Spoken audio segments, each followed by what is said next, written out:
to the Inspire Wealth podcast with Prof, where we dive into the world of real estate investing and wealth building strategies. I'm your host, Mallory Meehan. I'm a real estate professor, attorney, and seasoned investor here to guide you through the ins and outs of creating wealth through real estate. If you're looking to take your real estate knowledge to the next level, don't forget to subscribe to stay up to date with our latest episodes and offerings. Welcome everyone to another episode of Inspire Wealth. I am your host, Prof M, aka Mallory Meehan, and today I'm joined by KC Chohan. KC, welcome to the show. Hey, how's it going, Professor? Nice to meet you. Nice to meet you. So, KC, why don't you give us a rundown on basically your superpower? What are you helping people do? And let's converge that into real estate investing. All right, so we help multi-7 and 8-figure entrepreneurs save money on taxes, significantly reducing their tax bill, eliminating capital gains tax, but generally just educating them on better structures that are already used by the elites, the billionaires, the family offices, but are often neglected by the next tier down of, let's say, the successful entrepreneur. So we focus on firstly educating them on this exists and you can use it, and then the next step of how to implement that and use it and reduce your tax bill. I love it. And, for my listeners who know I could talk about tax and tax saving strategies all day, every day. So, Casey, let's dive in, because I know that, one of the biggest things that people hear when they're investing in real estate in a way to defer their tax is the 1031 exchange. And so that's typically the first thing that comes to mind. But you're telling me that you have other options that people could potentially get into that are even better than the 1031. So why don't we dive into that first? Yeah, absolutely. So the 1031 is kind of like the golden poster boy of tax strategies, especially in the real estate world, right? And rightly so, because it's a mechanism used to defer taxes and kind of kick the can further down the road. But you got to sell your soul to kick the can down the road, right? So you've got to upgrade the property, a like for like asset type. It's usually going to be a higher debt amount that you currently have that you're rolling into the next deal. You've got to do it within a set time frame. You've got to identify the deal. So there's a whole lot of parameters you have to meet in order to get the benefit of that deferred tax, which is why most people will even engage in that. Now, what I'm saying is there's many other tools available for people that give them more powers and more ability to, one, eliminate the tax, not just to defer it, but then also be able to take those funds and diversify your portfolio. Whether that's still within the real estate realm or without, you can then make that decision yourself rather than the rules dictating this is the 5 things that you have to do. So the way that we do that and the way that we show our clients to do that is called the Strategic Giving Partnership. So it's to do with philanthropy as well as creating a legacy. But generally speaking, what we're going to do is we're going to create an entity that is partnered between you as the general partner and a charity as the limited partner. And then that way you can run that asset, buy it, sell it, and then the way that it's distributed would be 99% to the charity if you make a distribution. And then the K1s at the end of the year would go to both parties depending on how that split. So 99% would go to the charity, which is tax exempt, and then 1% would come to you. So you can end up paying very low single-digit tax rates if this is executed right. Now, I know that sounds very high level and all over the place. I do have a diagram that I'm going to share on screen now. Yeah, that'd be helpful. And then that will help help people understand. So let me know if you can see the screen right now, Mallory. Yep, we're all good. Okay, cool. So as an example, this is how it works. So in the top left-hand corner is where we're going to start. So let's just say that you've got a business in this case, but it can be real estate just as easy as any other asset type. And that real estate, the net profit is $2 million. We're going to split that between you, John Doe in this case, and a limited partnership. The limited partnership is going to have 2 partners, general partner, you, John Doe, who has full power, control, and authority. And then 99% is going to be a public charity, which is the limited partner, which means they have no power, no control, no nothing. And then effectively what this does is it reduces your tax down to 1 million. If we go left to right on the top line, we can see that the net profit coming into John Doe is only 1 million. If he didn't have this limited partnership that he was splitting that with, it would be 2 million directly to him, and then he would be paying his fair share of taxes on that at 40%. I'm in California, so we get stung a little bit more than the rest of the country. And he would take home the difference, which in this case is 600,000. But you can see by splitting out between having this limited partnership, take half of the net profit, excuse me, you're going to significantly reduce your tax burden at the personal level. But the kicker comes now in the limited partnership, because if the real estate or the business or the asset is owned by this limited partnership, but you have full power and control over it, this is the number one distinction between the elites, billionaires, family offices, and the rest of the world, which is they are very comfortable with owning nothing but controlling everything. And this is one of the ways they do that.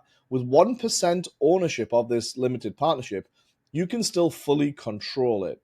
And this limited partnership can buy, sell, invest, reinvest, and those profits will be distributed however the general partner wishes, if at all. So it can do loans, it can do investments, it can buy real estate. Any passive activity really can happen in this limited partnership.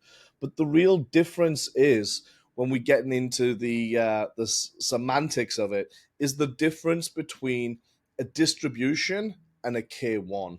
So every single year, the limited partnership will issue a K1 for the profits it has generated in the percentages that it's owned by its partners. So in this case, 1% to John Doe and 99% to public charity. But it does not need to issue a distribution. A distribution is solely at the discretion of the general partner. So what does that mean? So in this case, what that means is that $1 million of net profit that's currently in the limited partnership does not have to be pushed down the same way the tax burden is pushed down. And it can stay in the limited partnership, and it can be reinvested, and it can grow in that entity. Does that make sense? Yeah, because my first question was going to be, why do we want to give away 99% of our, $1 million of assets? So what you're saying is, as the limited partnership, yes, we have to structure it so that 99% of it goes to a public charity to get those tax incentives. But the money that's in there can be utilized in other alternatives. So we could take that $1 million and use it as a loan for maybe another investment opportunity. Is that correct? That is exactly correct. Yeah. Yeah, no, this is a great thing. So my question would be then, if I wanted to dip into some of the profits, because I think, when we're talking about the 1031, the biggest thing is that, you don't get that equity. The equity keeps rolling over and getting put into a new property. If I'm just like, I need the cash now, but I still don't want to pay the tax advantages, how does your situation help? You can issue a loan from the LP to yourself. So therefore, you have full access to that liquidity personally at any given time. We just need to make sure that we're following the rules and we're fully compliant with the guidelines that the IRS has laid out, which is very simple, is that it has to have an interest rate no lower than fair market value, none of this 0% interest for forever and a year. And it has to have a duration. They are the two factors that determine whether something is a legitimate loan or not. So as an example, you could do a 10-year, 20-year, 30-year loan at whatever the fair market value of a loan is, whether it's 5%, 6% right now as we sit here, and you have full access to all of that cash. And then the difference is, again, just to be very clear, when you take a loan, that is classed as debt and it is not taxable, as opposed to earning income, whether it's passive income, whether it's passive income or active income, it's still taxable as income. So this is now effectively allowing you to switch from passive income into a loan, which is debt, which is then not taxable. I love it. That's awesome. So, can you give me an example of maybe some people that you've helped or, just some other creative ways that people have saved in taxes if they're not necessarily maybe using this structure? Like, how else could they potentially look at, saving tax in a different way? Yeah, so we specialize in ways to save tax by using philanthropy specifically. So another way that anyone can save money on taxes is by creating a private non-operating foundation. And what that can do is it can reduce your tax bill by 30% by in day one, just by donating your AGI or kind of your accumulated personal net profit into a foundation. And then you control that foundation. You're the board member on that foundation. Now, there are a lot more strict rules around the foundation, like you can't loan that money back to yourself, as an example, but you can be on the payroll of the foundation. You can hire your family, your kids, and what have you. And then again, that becomes a tax exempt organization that you fully control that can invest in passive income. And it only pays a 1.4% tax rate on any passive income. That's awesome. So, utilizing philanthropy. Now, are you seeing most people are creating their own entity, or do they go out and identify a already existing philanthropy or organization to designate as that 99% limited partner? It can work both ways. So it depends on the tax strategist you work with, whether they already have a catalog of charities that are approved and are happy to do that, or if there's a charity that's close to your heart, which I always recommend, that you can have that charity be the 99% owner of the LP, because ultimately what happens from the charity perspective, people might wonder, hey, well, why would a charity do this deal and take a 99% stake in an LP that they don't know anything about? Well, the answer is at some point in time, there may be a distribution, and they will live on the hope that you're a good person and you will have some excess capital that you will actually distribute. And they're happy just to sit by and to take the K1s every year because they're tax exempt anyway. So it doesn't matter if you issue them a K1 for $1 or $1 million, it's tax exempt. And then on the kicker is they're just going to wait patiently for that distribution if it happens. Yeah, and I guess the distribution would also occur at the time of death or at the time of some sort of triggering event that, that LP or that GP transfers the asset. So let's assume that I have this structure and I am the general manager. I own 1%. I designate, let's just say, a nonprofit education organization to receive the 99%. I'm sure Penn And State has a non-profit arm, right? well, yes, they do. Let's say I give 99% of it to Penn State.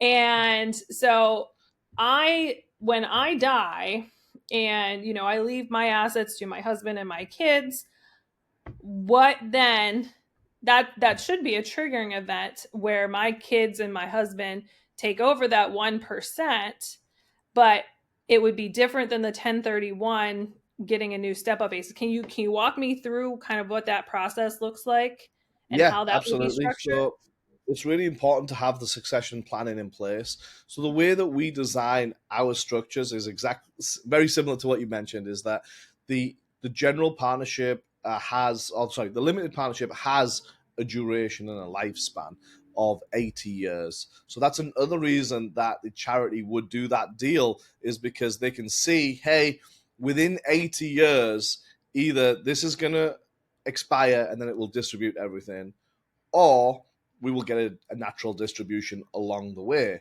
But there are some caveats in there. So, as an example, as the general partner, you can extend that life, right? You have the power to keep extending that an additional 80 years, 100 years, whatever you wish. And then the second part of your question, the succession planning piece. So you would appoint a successor on day one. So whether that be your husband, your kids, your brother, your sister, your dog, it doesn't matter. But you would put that in place very early on so that in the event of anything happening, God forbid that happens, but in the event that it does, that we've already taken care of what those next steps are, who's in charge, how it's going to work. And then we will have that person ready. They'll have a handbook and documentation of what to do, where the assets are, how to control them, and what is actually going on within the entity, because the entity can technically live forever, unlike you and I, which we will expire at some point. Mm-hmm. And the charity is hoping that it gets a distribution. That's really all the charity is concerned about. They're not concerned about taxes because they're tax exempt. Mm-hmm. They just want the money so that they can follow their mission and their purpose. And generally speaking, most people do give money. It's just let's do it in an efficient way that can, one, help you the maximum amount possible as well, because it's all written into the tax code. You can get a tax deduction. You can get even up to 60% of your AGI as a write-off if you do it through certain tax exempt organizations. So you can use a donor advised fund and get 60% write-off. The way we do it, you get slightly less, you get 50%, especially in that example that I showed you, is because we are not donating straight cash. We're donating the assets of a company, which is a semantic, but it helps us stay in control of that company rather than if you were just to donate straight $1,000,000 and then that $1,000,000 is gone and you've got no power, no control over it. So you can't create a lasting legacy from that. So there's rhyme to the reason and how to do it, but you have to have a really rigorous process and it has to be thought out for multi generations, because that's why we're playing the long term legacy game. And we're not playing with loopholes that change all the time. So, like the 1031 is a great example of a loophole, but it's been around for a long time. It keeps getting renewed, keeps getting renewed. Whereas over the last, let's say, 5, 6 years, we've seen bonus depreciation come in and then get phased down, and then the administration changed, and then it's been backdated, and now it's back in again. Mm-hmm. So we see at a loophole level how things fluctuate and change. Or if we use conservation easements as a great one, because that was in a few years ago, it got abused.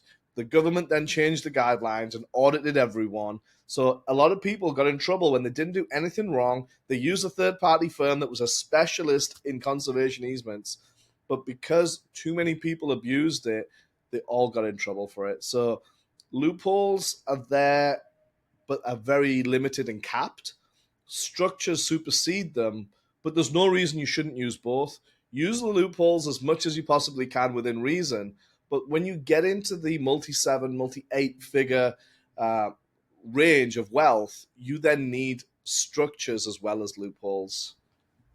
Yeah, no, that's very well said. And as the administrations change, so do the tax codes. And so getting a plan in place that's going to last, like you said, generations is definitely a good strategy. And I'm a big believer that people should be preparing for their succession plans well in advance, because we never know what's going to happen tomorrow. And so I think this is a really good strategy.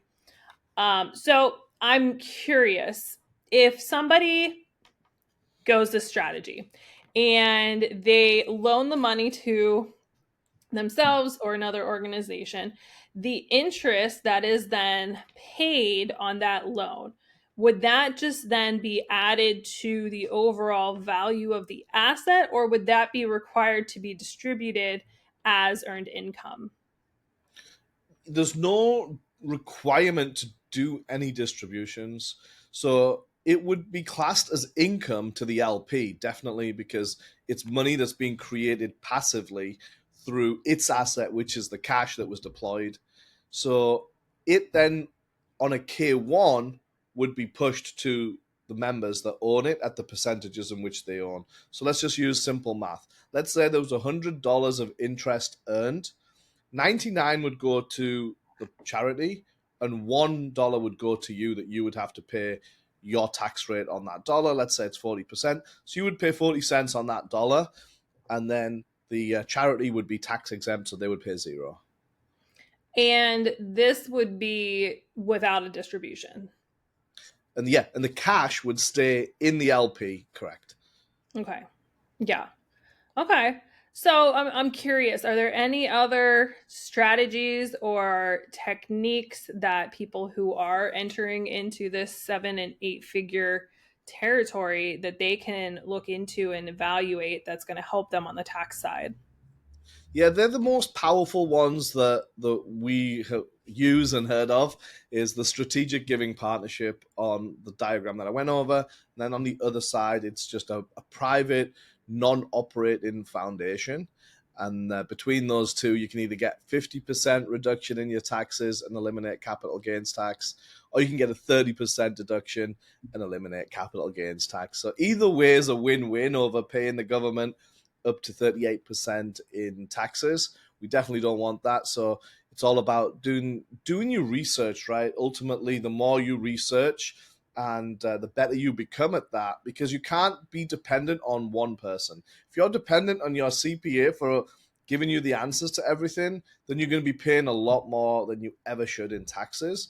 And that's not the CPA's fault. That's on you. You've got to take your own responsibility and your own accountability, especially at the early stages of real estate investing, right? Because that then sets the foundation as you grow, and it can help you grow a lot quicker if you're saving 38-40% on every deal.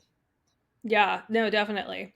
So if I am a person who I'm looking to save on my taxes and I fall kind of within that 7 to 8 figures, and I know my CPA would not be capable of, helping me structure this. What is the best way of getting a hold of you, and how does that whole process work as far as, creating these structures and getting these things in line? Especially knowing that most people tend to wait until the last minute when it comes to taxes rather than kind of being proactive. So, right now we're in September. We're almost in the final quarter of the year. What can people do, and how can they get a hold of you to kind of get this process started?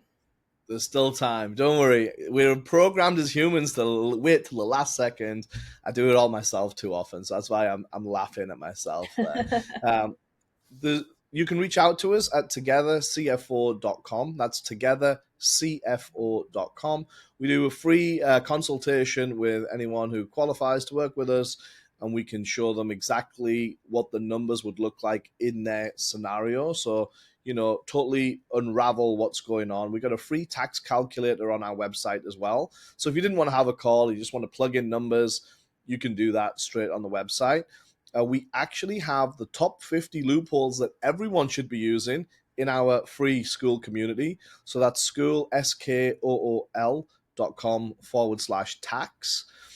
So there's a lot of different things, regardless of where you are on the spectrum, whether you're just starting out and you want to make sure you're using all the loopholes, go join the school community, skool.com/tax.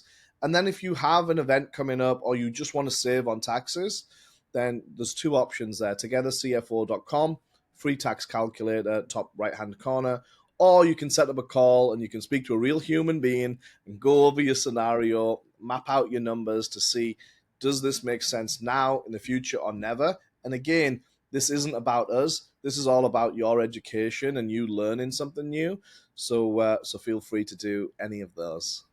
I love that. No, and I think everybody who listens to this podcast knows I'm all about education. I'm all about people learning. And this is definitely one of those, I want to call it hidden gems, if you will, that most people don't necessarily think of when they think of tax advantages and strategically putting together a plan that's going to help them utilize their money. Because like you said, with the 1031, it does lock you up, and it really limits the amount of money or the amount of the asset that you can retain, and just kind of keeps rolling it over and over. So I learned something new today. So Casey, thank you for that. And again, so can people, are you on any social platforms or anything like that, or is the best way to reach you via email or the website? Yeah, the website's the best way. Email is support@togethercfo.com, We're on all the social media platforms as well. You can just type in Together CFO. We've got loads of videos on YouTube. We've got Instagram Reels and things like that as well, and Facebook as well. Awesome. Well, Casey, thank you for joining us. It was a pleasure talking with you.